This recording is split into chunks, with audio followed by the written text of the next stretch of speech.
But that's what they've always done. And you won't find a single area in life in the West. You won't find a single area in life in which they don't do this. They pillage, they ransack, they steal, and they ruin. They ruin who they steal from, and they even ruin what they steal. Wallahi, their bad intentions are like a long snake that slithers across their whole history. But that's what they've always done. And you won't find a single area in life in the West. You won't find a single area in life in which they don't do this. They pillage, they ransack, they steal, and they ruin. They ruin who they steal from, and they even ruin what they steal. Wallahi, their bad intentions are like a long snake that slithers across their whole history. Have you heard of that whole movement? This is an example. Have you heard of that whole movement that was back around the turn of the last century? It's kind of a weird chapter in the West, frankly. No one really talks about it that much. But it is significant, I think. That quasi-spiritual movement, the sort of elite-led bourgeoisie, mysticism and occultism that went hand in hand with colonization. You had Blavatsky, Bazant, those lunatics, It was the basis of what's now the New Age spiritualism of today. The westernization of Eastern ideas and concepts and the perversion of those ideas and concepts for distinctly Western purposes. They did this for distinctly Western purposes. Oh yes, the West did not just colonize land and bodies and resources. They colonized what cultures considered sacred. They reached into the metaphysical heart of civilizations and extracted whatever they found useful, and they co-opted it. This was a calculated project of epistemic domination and pillage. What's up guys, welcome back to the channel once again. Now I'll be bringing you more videos from Shahid Bulsin simply because Shahid Bulsin, he has been forefront fighting the rights of the black people, the black Americans, the black people in the Caribbean and also African people. In today's video, I want us to watch this video from Shahid Bulsin coming out and expose the hidden plan by the West to exploit blacks. So watch this video till the end, then I'll be back with more comment. They took the beliefs of the people that they colonized, they appropriated those beliefs, and they used those beliefs to not only manufacture their own westernized versions, which they would then use for their own purposes. But they also did it to negate and to invalidate the cultural ownership of those beliefs, the ownership by the colonized people. Now, of course, for us, we're just talking about all different types of kufr from all around the world, but that's irrelevant to the point that I'm making here. The point here is that this was just another form of extractive ransacking by the West. And it's important to recognize that. It's important to recognize how they did and what they did and why. From the 18th century onwards, as the Western empires spread across the globe, they encountered civilizations, old civilizations, whose spiritual traditions were older and were deeper, and were far more integrated into the fabric of daily life than the hollowed out remnants of post-Reformation Christianity, and certainly more than the secularism of the so-called Enlightenment. We're not just talking about, museum relics or something to be cataloged. They were living, breathing systems of meaning. Systems that had sustained those people, that had shaped their laws, their customs, and governed their ethics for centuries. And again, it doesn't matter that we're talking about kufr here. The point here is that these were deeply rooted systems of interpreting life that had formed across centuries of experience. There's intricacy there, there's scholarship there, there's exegesis there, and so on, developed over vast amounts of time. But the West did not approach these things with any sort of respect, not even with any honest curiosity. That's their superiority complex. Makes them incurably cynical. They don't think anything matters. Instead, they engaged in a systematic project of what you can call spiritual extraction, mining, repackaging, and ultimately distorting those civilizations' knowledge to serve their own ideological and materialistic ends. And it continues until today. Maybe not with the same brute force of colonial armies, but through the subtler and more insidious mechanisms of cultural hegemony, appropriation and corruption, perversion. The Enlightenment didn't just challenged the authority of the church. That's not the only thing it did. It gutted any semblance of spiritual life in the West, and that left them with an existential void, a void that rationality and reason and nationalism couldn't fill. The European elite had long since discarded their own scripture, but they still craved for some sort of metaphysical transcendence, you know. They weren't high enough. They weren't powerful enough. So just like Pharaoh, just like Pharaoh, they wanted their supremacy to be on an even greater level. And as a result of colonization, they turned outward towards the so-called mystic Orient, towards the timeless wisdom of the East, you know, towards the ruins of civilizations that they themselves had ruined and destroyed. Colonial expansion provided them the sort of the perfect pipeline for their spiritual looting. The same British officers who plundered Indian palaces also seized texts in Sanskrit, Hinduism, Buddhism, and so on. You know, the ancient traditions of Egypt, of Persia, India, China, Mesoamerica. They were all treated not as living faiths, but as anthropological artifacts, ready to be reverse engineered, ready to be stripped of their original context, ready to be repurposed for Western consumption. It's really quite grotesque if you think about it. And that's where you really start to see the emergence of Western occultism, like some souvenir that a tourist brings back home to show their friends how well-traveled they are. You know, like these celebrities today getting tattoos in Japanese or in Sanskrit or in Arabic without even knowing what they say. So you had what was called at that time, turn of the century, this Theosophical Society in Europe. I think it was based in the UK. It was founded by someone called Helena Blavatsky, 1875. And it was one of the first sort of organized efforts to really codify this spiritual plunder. And then Blavatsky was followed by Annie Besant and Charles Leadbeater, who was a pedophile. And they claimed to reveal or to know some secret doctrine, some universal wisdom hidden beneath all religions, all global religions, all world religions. But in practice, Theosophy, which is like a combination of the word theology and philosophy, in practice, it did two things. One, it reduced living doctrinal traditions to just metaphors.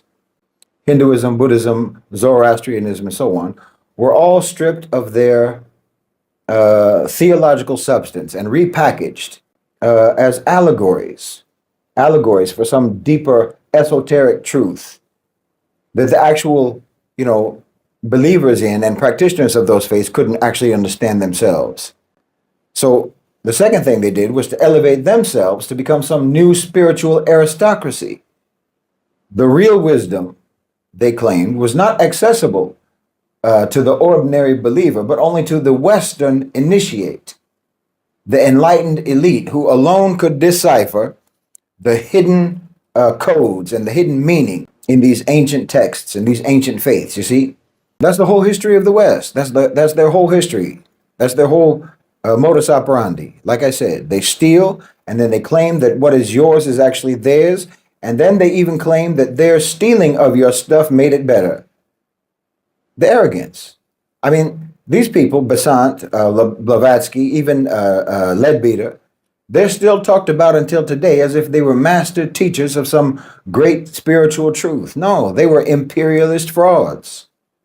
They were narcissistic cult figures who diluted and polluted centuries-old belief systems of colonized people in order to exalt themselves over those same colonized people. I don't even know what kind of a category of crime that is. But you'll notice when you look into these people's writings, when you look into their books and their works and their speeches and what have you, there's one religion that they never messed with. And you can guess which one that is. Yes, Islam was conspicuously absent from their grand synthesis of all the Eastern religions. Why?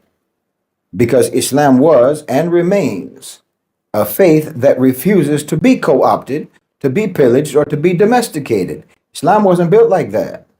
Unlike Hinduism or unlike Buddhism and so forth, which had already been sort of fragmented and demilitarized under colonial rule, Islam retained not only its theological coherence, its legal rigor, its political force, but its teeth. It could not be appropriated by the West without provoking resistance. You can't get away with that with Muslims. Theosophy's structure was inherently elitist. It spoke of hidden great masters, secret hierarchies, cosmic initiations, and deeper truths and whatnot. All of these ideas basically mirrored imperial thinking, but in a sort of metaphysical framing. You know, the spiritual order replicated the colonial order. The white European would now not only rule the land, but the very cosmos itself. But La ilaha illallah does not tolerate that nonsense. No. Like I said, you can't underestimate this sort of weird moment in the West, this weird phenomenon that happened in the West, because it oozed out from there into all sorts of other areas, not the least of which is psychoanalysis, especially Carl Jung. But you'll find all sorts of figures in the West who basically can trace their lineage back to the Blavatskys and the Besants and the Leadbeaters.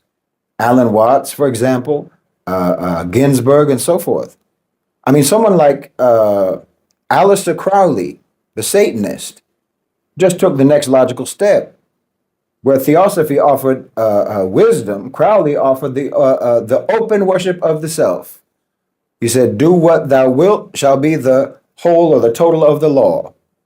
His system was less a spiritual path than a sort of a metaphysical manifesto for elite individualism. So Western. I mean, I've said it before, there's no real difference if you think about it. Philosophically, there's no real difference between do as thou wilt and the unalienable right to the pursuit of happiness. Crowley borrowed freely from Egyptian mythology, from Kabbalah, Tantra, ceremonial magic from all different cultures.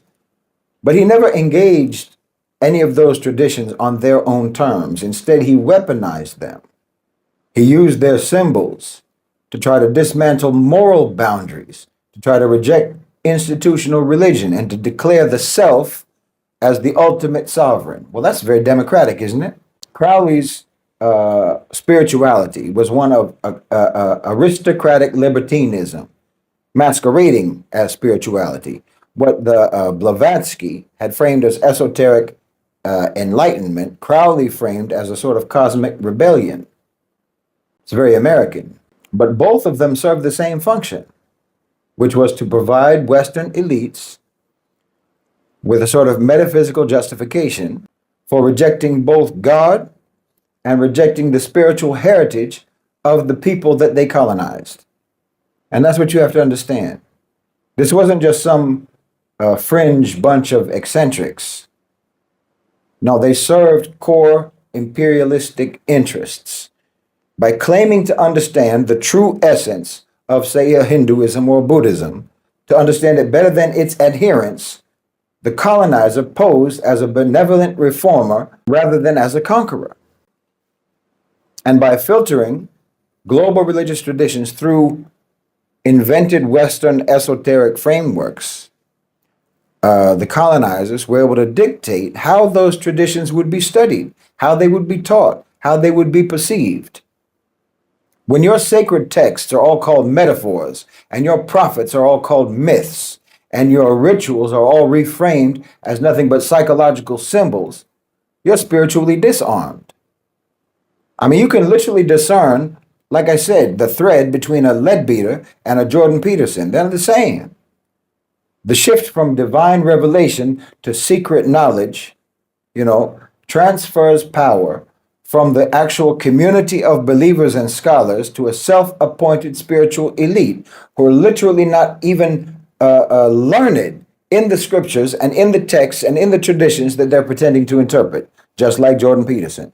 This legacy of spiritual empire building is everywhere. Like I said, in the so-called New Age movement, which is just a descendant of Theosophy, it reduces Buddhism to mindfulness, Christianity to, positive vibrations, love, and so forth. Hinduism is just yoga or tantric sex or karma. You can see it in the UN endorsed interfaith initiatives that they do. This push for a sort of universal spirituality that flattens theological distinctions in favor of liberal humanist platitudes. You can see it in corporate wellness programs, repackage the sort of Hindu, Eastern, Buddhist meditation as a form of stress relief, stripping it of all metaphysical meaning. I mean, it's all over the place in Western pop culture. You see the Egyptian iconography, Eastern mantras, and so forth, all just being a kind of aesthetic backdrop. Spiritual imagery emptied of any spiritual consequence or meaning. No appreciation, no understanding of the context or the history or the culture that those things came from. In each case, the goal is the same: narcissistic spiritual performance without submission to God.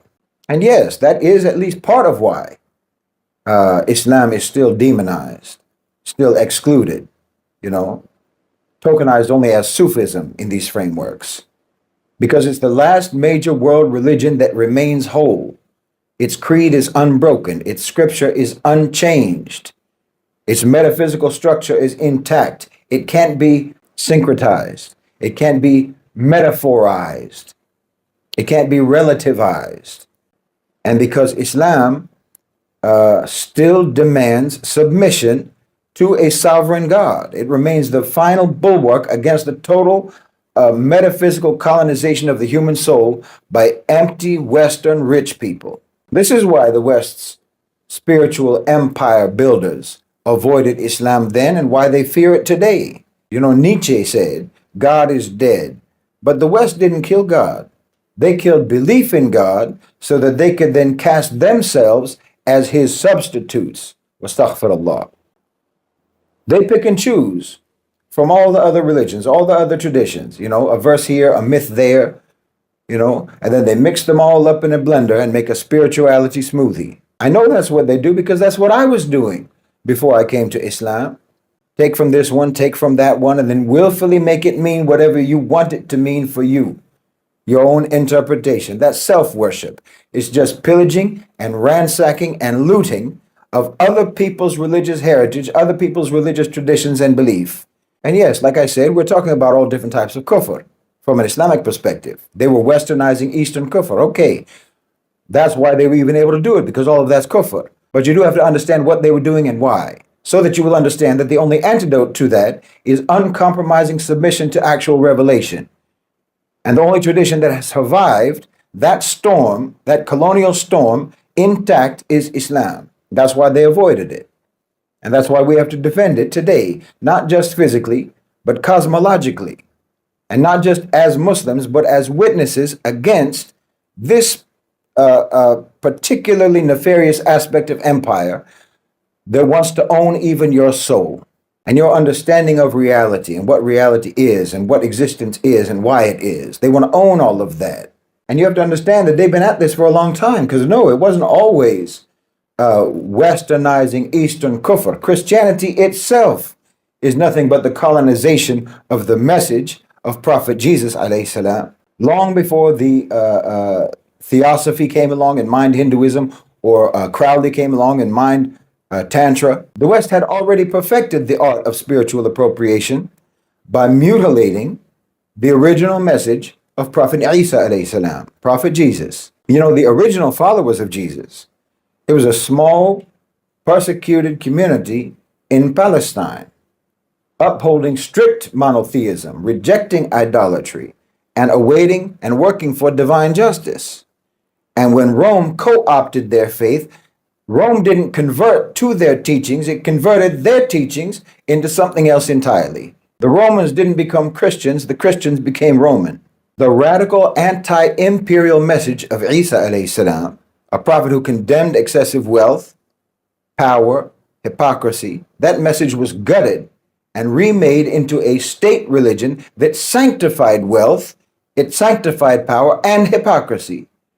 Those pagan idolaters changed monotheism into Trinity, the uncompromising Tawheed, the oneness of Allah that was preached by Isa alayhi salam, was replaced with a convoluted theology borrowed from Greek philosophy, borrowed from pagan mystical cults, The simple prophetic message of submission to Allah subhanahu wa ta'ala was buried beneath layers upon layers upon layers of metaphysical abstraction until the man who had preached, according to their own book, the Lord your God is one God, was himself declared to be a God. Can you imagine? How far can you go? It went from an anti-empire message to empire's handbook. Isa alayhi salam, according to their book, said that it's easier for a camel to go through the eye of a needle than for a rich man to enter the kingdom of God. That's according to their own book that they're reading until right now. But pretty quickly, you had bishops wearing gold. You had popes commanding armies, violent armies. You had kings who ruled tyrannically by so-called divine right. No, the religion of the oppressed became the religion of the oppressor. You see how they do? They went from divine law to selective morality. Isa alayhi salam upheld the revelations from before. And he said in their book, until now, I did not come to abolish the law. But Pauline Christianity completely discarded divine law in favor of grace that conveniently allowed all the powerful to just sin without consequence while using moral rhetoric to try to control the masses. Even in their book today, in their Bible today, you still have Isa alayhi salam warning about divine punishment and urging people to be prepared to prepare themselves for the hereafter. But imperial Christianity turned faith into a transactional system where salvation could literally be bought through the church, where suffering was glorified if you were poor, where the oppressed were told to endure injustice in exchange for a heavenly reward.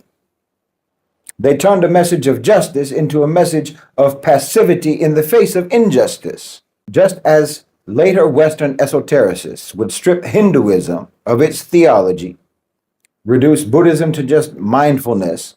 The early church fathers stripped the message of Isa alayhi salam from its revolutionary essence and repackaged it as a tool of social control. You know, the cross, which was nothing but a symbol of Roman brutality, was rebranded as a divine mandate for conquest. Imagine. The teachings of a prophet who stood against empire were used to justify empire. See how they do? The same forces that corrupted the message of Isa alayhi salam later went on to plunder all the sacred traditions of Africa, of Asia, and of the Americas. That same intellectual arrogance that turned monotheism into a trinity, because that's what they liked. They turned yoga into exercise, Sufism into poetry, meditation into corporate productivity hacks. But alhamdulillah, Islam remains unbroken and unbreakable. Islam still says there is no God but Allah subhanahu wa ta'ala. It still demands justice, not complacency. It still rejects the deification of man, whether through we're talking about papal infallibility or New Age self-deification, or the idea that self-knowledge constitutes knowledge of God or any other such nonsense. No. If you don't know that you're nothing but a slave of God, then you have no self-knowledge whatsoever. And the Muslims are the ones who can tell you who you are. The Muslims are the ones who can tell you what you are. Why, a Muslim who doesn't even know you has more knowledge about you than you have about yourself. That's why the West fears Islam. Not because it's foreign, not because it's Arab, not because they say it's violent or terrorist or what have you. It's because it's the uncorrupted echo of the message of Isa alayhi salam. In the same way that Rome couldn't tolerate the real Isa, the modern West cannot tolerate the real faith that Isa alayhi salam taught, because they can't tolerate anything that denies their own delusions of supremacy. Oh, it's just an unspeakable irony when the West ever talks about equality. Well, they're absolutely obsessed with trying to prove or trying to establish their superiority. And when they can't prove their supremacy, and they can't, well, then they try to just negate and nullify everything that proves their inferiority. Do you understand? They negate any measurement of value that they come up short in. And they do that through relativism and so on. You know, the whole interfaith narrative, for example. The interfaith narrative is religious relativism. It's the same old devaluing, the same old disrespecting of other people's beliefs because they don't have any beliefs themselves to speak of. So suddenly all beliefs are equal. All have the same value, which is this is just a way to negate value. In other words, it's belief relativism. It's nihilism. Nothing means anything. Everything is relative. That's their belief. That's their position. You only do that because religion and belief are areas in which you fall short. You know, they don't believe in financial relativism, do they? The rich and the poor sure aren't the same in their book, are they? Military might isn't relative, is it? You know, they don't see the U.S. Army as being the same as a militia, do they? That's not relative. When a militia commits violence, it's a war crime. It's a crime against humanity. It's a human rights violation. But when the U.S. or their allies commit violence on a vast scale, well, that's peacekeeping. No, they don't believe in relativism in areas where they don't fall short. They only believe in relativism in areas where they can't compete. That's what interfaith is all about. Relativizing religion because they haven't got a leg to stand on in that area. So they don't want distinct religions to have distinct value. And they package that as tolerance. Tolerance. To belittle and to negate the individual value of religions, they say that's tolerance. Tolerance to expect every religious person to just accept the notion that there's nothing special, there's nothing worth holding on to, there's nothing worth cherishing and defending in their faith. And that's supposed to be tolerance. That's the West's version of tolerance. Imagine. That's like someone telling you that you're being divisive, you're being intolerant because you don't accept for someone to insult your mother because after all, we're all equal. Your mother isn't special, so she shouldn't be special to you. All mothers teach the same things to their children after all, right? All parents are equal. What kind of garbage is that? That's what your interfaith messaging and your interfaith narrative is about. No, you people are obsessed with inequality. You are obsessed with supremacy. You are obsessed with devaluing, delegitimizing, and negating others. And you turn every religion into nothing but validations of these obsessions. And Islam does not accommodate you in that. Your colonization of our lands never conquered Islam, and your colonization of religious traditions, well, you couldn't even find anything in Islam to exploit and to appropriate, because the only way that you could take, a whole basket of different types of kufr and call that basket of kufr universal truth is by excluding actual truth from the mix, because actual truth does not allow you to exalt yourselves and to feign supremacy through some mystical esoteric gibberish and to try to pretend that you're the lawmaker, you're the lawgiver, not just subjects and slaves under the law. But Islam won't let you forget what you are. And Islam won't ever let you make us forget what you are. And that's what you really can't stand. So guys, I hope you have watched that video from Shahid Bulsin. I really love to bring Shahid Bulsin to this channel because Shahid Bulsin, he has been forefront fighting the rise of the black people, and also he has been educating us black people. He has been telling us black people about our history, and also he has been exposing how the Western people, they have been doing bad things to us black people. And in this video, he has come out and exposed some of the hidden plans that these people, they have been exploiting, how these people, they have been exploiting Africa and black countries. We all know that all the good thing, these people, they always want all the good thing.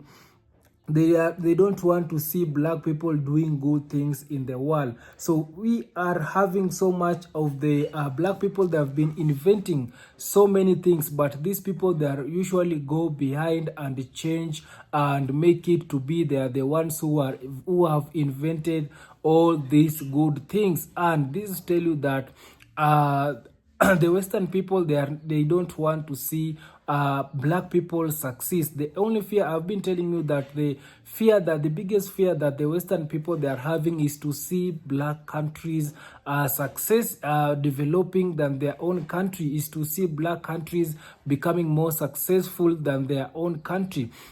These are one of the biggest fear that these people they are having. And also because of that, these people they are the ones who came and tell us black people that everything that it is bad, it is associated with the black color. These are some of the things that these people they usually say, because they came and saw that we black people, we African people, we are really black. Our skin tone it is dark, so they saw that because our color it is black, we are dark. So everything which it is bad, it is being associated with black color, and everything which it is good, it is being associated with the white color. So these are some of the things that they came out and teach us black people. So to a point whereby they went ahead and paint a picture of Jesus as a white. And who told them that God is white? Who told them that Jesus is white? So these are some of the things that these people they have been doing to us people. They have been brainwashing us black people. So they went ahead and paint a picture of Jesus to be white and not black. Why is it they are painting Jesus to be white, not black? Simply because they still want us to believe that Jesus or God is white, and everything which it is bad, it is not associated. Jesus, he cannot be a black, because black color it is being associated with everything which it is bad. And that's why when when a human being died, these people they came out and tell us that you need to wear black color, to means that it is a sad day, it is a sad moment. So everything which it is bad, they usually say it is associated with the bad things which it is happening in life. And that's why when somebody, he or she got married, they usually wear white gowns, which means it is happy, it is a good day for them. So this needs to change. We want to change all these black people. We need to stop being brainwashed. And Shahid Bolsin is coming out and tell us that these are some of the exploit things that these people they have been doing to us black people. They have been coming out and brainwash us and confuse us black people, and they have been hiding our history. They have been hiding our history, and right now I'm so happy to see more of like people like Shahid Bulsin, like black like professors coming out and teach us black people about our history, our hidden history, simply because these people that have been hiding our history, they don't want us black people to read our own history. They want us black people to read their own history, the history that they have gone ahead and write their own history. They want to teach our children, our black children, about their own history, how they came to Africa, how they conquered, how they took over, how they discover Africa. These are some of the history that these people they want us black people to learn, but they don't want us to learn our own history, where we black people we came from, how we originated, how we became the real Jews, how we black people were the first people before the white people, how the white people came from us black people, because the white people came from us black people. Have you ever seen white people producing black gene? No, they cannot produce a black gene, but us black people we can produce a white gene. So this tell you that these people they came from us black people, and yet they don't want to associate themselves with us. They still want them to be on top of us black people. So for me, I can tell you that these are some of the exploiting and things that these people that have been doing to us black people. But right now, so many things that are coming into reality. And also you can help me by sharing this video, so that our black people can know exactly what it is happening to our African country, to our black people. When you like this video, according to the YouTube algorithm, will recommend this video to a lot of people. And also you can share it, you can share it with your friend, with your family, and also you can you can also educate your fellow black people about their own, to know and to learn their own history. All these brainwash that these people that have been doing to us needs to end. So kindly guys, thank you so much. Subscribe if you haven't, like this video, share, and also comment. See you in my next one. Bye bye.